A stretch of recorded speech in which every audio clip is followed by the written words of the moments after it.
a lot of people in the village were criticizing my family. A lot of people got confusing why Buddhist monks use smartphone. If you're fortunate to travel in Cambodia, you'll see temples everywhere. Golden Buddhas, brightly robed monks, and ornate carvings. But there's a deeper story that most tourists miss. Hi, I'm Justine. And I'm Daryl. And we're the Breakaway Bravehearts. And today we're in Phnom Penh, Cambodia. And we're diving into what Buddhism truly means in Cambodia with the help of our local guide who lives it every day. We follow on Theravāda Buddhism. Martin explained that Cambodia's practice of Theravāda Buddhism is unique, combining ancient traditions with the strength of a people who restored their faith after enduring genocide. Yeah, Theravāda Buddhism, we talk more about go to Nirvana, and for us, our people talking about reincarnation. Earn the karma to reborn again. Right. Yeah, but the one in China, Japan, South Korea, and Vietnam, they are Mahayana. Yeah, so they're a little bit different. The differences between how Buddhism is practiced just across the border is quite striking. So we also met with a local guide in Can Tho, Vietnam, to learn about how the religion is practiced there. So hit subscribe now to make sure you catch that video too. There is a long history of how Cambodia ended up with this particular branch of Buddhism. Our people, we call ourselves Mon-Khmer. Mon-Khmer exists in this land long times ago. We have our own religion already. It's called animism. Animism, we believe on the soul or spirit, nature or spirit. If I put the stone under that tree, I say that tree have a spirit, I pray the tree. But in the 1st century to the 3rd century, we got Indian influence. Those businessmen come across the ocean to get the gold from us, to buy the gold from us. So they also brought Hindu into Cambodia. Okay. So because this connection, on the 3rd century, we have one Mon-Khmer queen, our queen, married with a Hindu king. This king brought two religions in the same time, Hinduism and Mahayana Buddhism.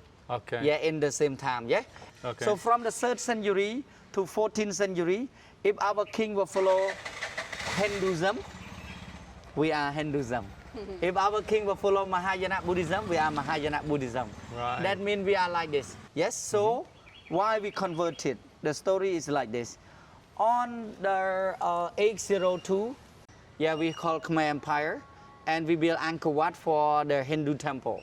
And then after he passed away, his nephew will build the capital city. It's called Khmer Empire City, Angkor Thom.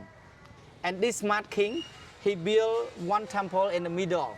Each tower have 4 faces. Right. So if I am a Hindu, I would say, oh, it's my temple. Because in Hinduism, we have Vishnu God, Brahma, Shiva. Yes. Brahma have 4 faces.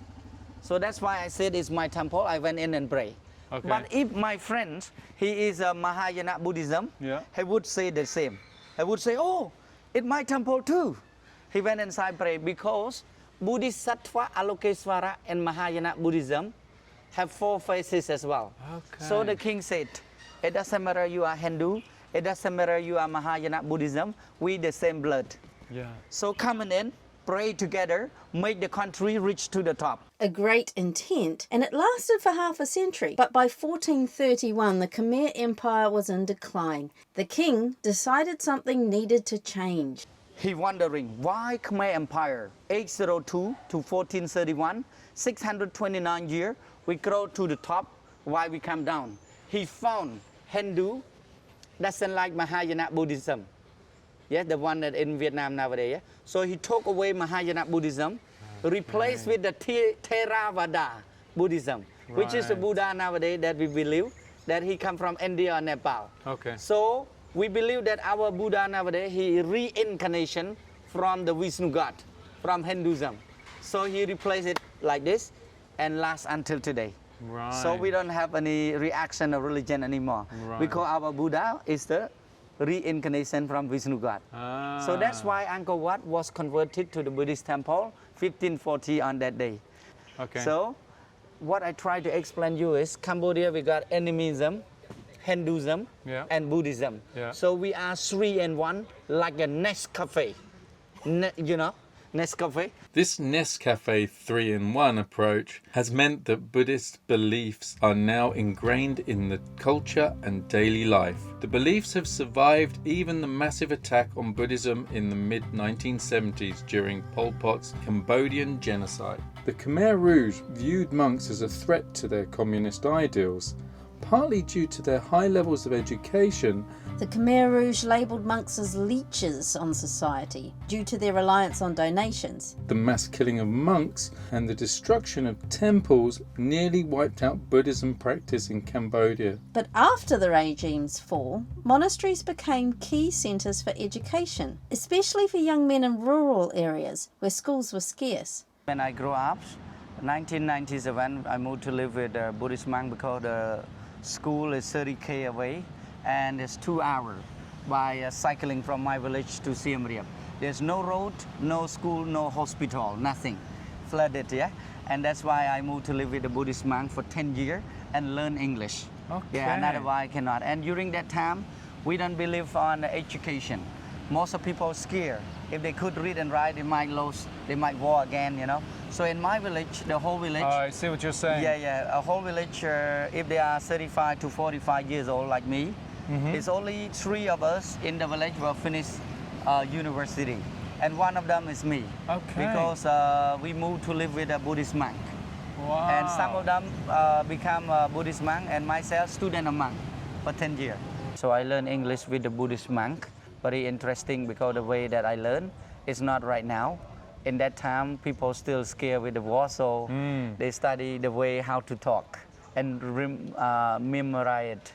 Yeah, not rather than learn grammar Right. and learn vowels and spell correctly. Yes. So we are a little bit different. And I do a tuk-tuk driver, so I learn to memorize to talk with the tourists. So you must feel eternally grateful to have had that experience. Absolutely, yeah. Because when my mom told me to live with a Buddhist monk, a lot of people in the village were criticize my family, say that you stupid that send your kid to go to school. My mom still have a good confidence, pushing me to study. Right. So and then after that, when I finished high school, I become a tuk-tuk driver, make some money. Yeah. People in the village open like a big eyes, like, oh, education important. Yeah. How does that make you feel? Yeah, I feel very, very happy because I think education is really important for every country, especially our country that just start to grow up after the war. Yeah. After the war ended, people get back to the religious. During the Khmer Rouge regime, they eliminated education, religions, and private property. But now, it back like this, very fast. From zero, now more than 5,000 Buddhist temples. That means each 2 village have 1 Buddhist temple. Okay. That means people are really religious. Buddhism's emphasis on forgiveness and compassion helped many Cambodians heal from the trauma of genocide. I think we choose the good one as the Theravāda Buddhism. According to this, our people talking about karma, so they try to do good thing in order to earn a good karma for next life. For reincarnation, this country all about people religious. It doesn't matter how poor they are. They would say they last life they not earn enough karma. They not do good enough. So this life, it doesn't matter how poor they are, they're going to spend 10% to 30% what they earn offering to the Buddhist monk.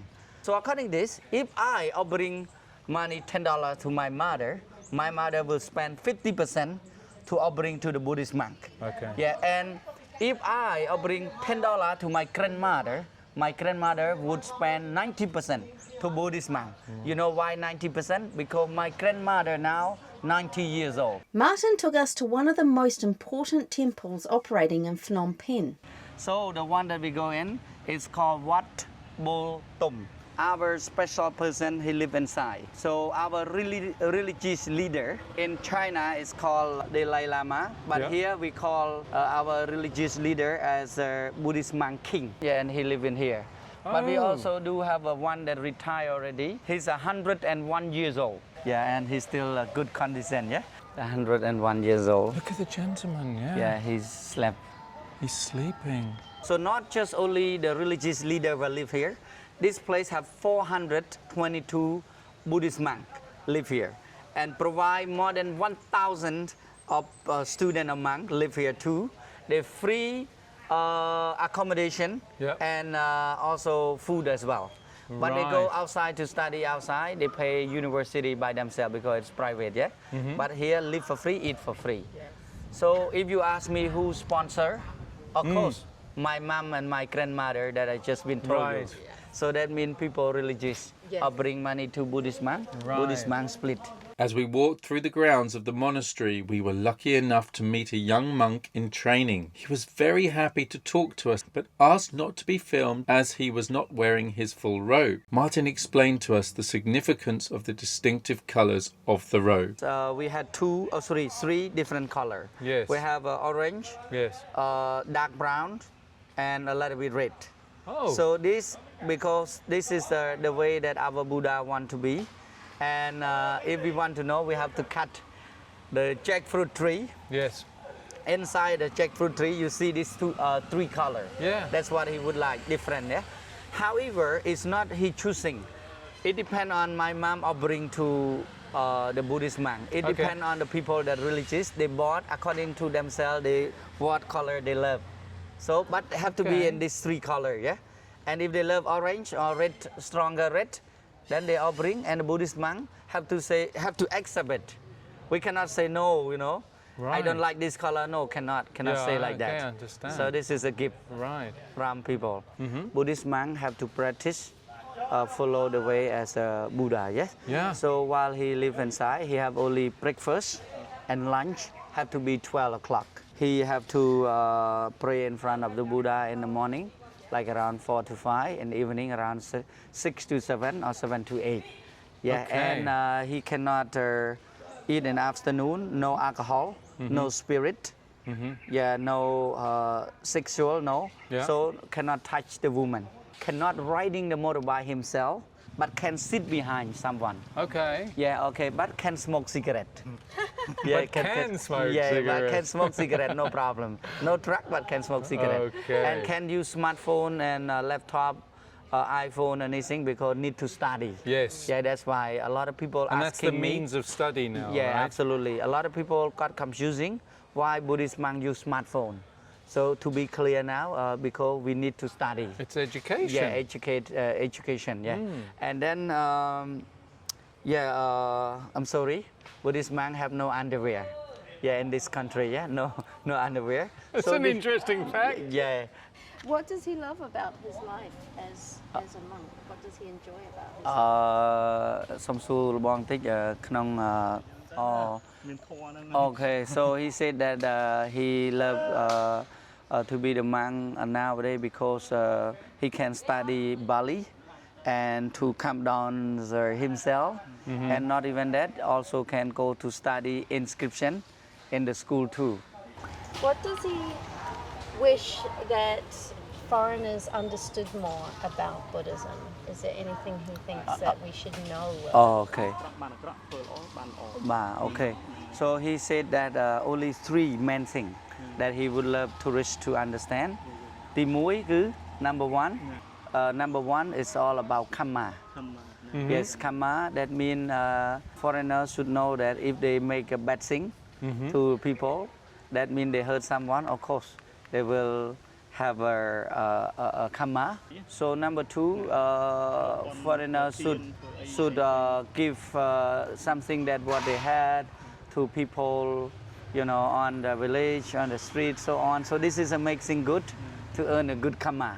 So don't do the bad thing, number one. Number two, do a good thing. Yeah, by providing what they can, you know. Yes. Yeah, yes. And then like by number third is clean yourself. Yeah, be good, you know, and on the way you thinking. Cleanse your mind, Cleanse your mind. your Yeah, body. the way you doing, you know. Yeah. Yeah, everything. Just learn about your mind and to The be soul and meditation, so Yeah. on. Yeah. well, Okay. yeah. Great advice. Yeah. Yeah, that's perfect. Yeah. Talking with Martin and the young monk reminded us that what you see on the surface is just the beginning. Look a little deeper and you'll start to notice the details. Surrounding with the wall have yellow color, is symbol of Buddhism. White color is symbol of Hinduism. Look at the art style on the top. It looks like a snake, but it's not a snake. Yeah? This is called Naga. Naga. Yeah, Naga. Naga is symbol of peaceful. Naga protection. Naga connect from the earth to the heaven, human to the God. And then you can see lion on the gate to get in. Lion is symbol of the king of animal in the jungle. So it's symbol powerful of the place. Right. So easy to understand. Lion is the guardian on the ground. Naga, guardian on the heaven. Okay. So you always can see this together. This is a spirit house. It's part of animism, but nowadays Buddhist monk also pray as well. So that's why I said 3 in 1 next cafe. We make together, yeah. Yeah. Buddhism is now so ingrained in the culture that it has even influenced how people greet each other. When our Buddha was born, he invoked himself 7 steps. Each step, lotus flower emerged from the ground to support his feet. So that's why this greeting is a lotus flower. Okay. So put in the chest slightly head down. If someone done that to you, please act back because this is very polite. But only wife and husband, friends, girlfriends, the same age. Yeah? Okay. To the chest. But if someone older than me, like older than me, maybe like 1 year, 2 year or whatever, I go to the chin. Okay. So when I go to the chin, if our teacher and parent go to the nose. Right. Yeah, and then Buddhist monk that we meet him with Yes. forehead. Wow. Forehead, yeah. Okay. And of course here is a king, but we never meet the king, don't Yeah. worry. So next time you step into a Cambodian temple, take a moment to notice what's happening beyond the surface. And of course, if you want to know the real stories behind what you see on the surface, we recommend finding a local guide, like Martin. Martin is a guide with Guru Walks, and we want to make sure you know that we're actually affiliate with them because we actually think they're a fabulous program. Guru Walk focuses on local people telling local stories, which is exactly up our alley. We felt we learnt so much from the people that we met. Next, we're off to a completely different part of the world. We hope you'll join us there. Until then, happy travels everyone!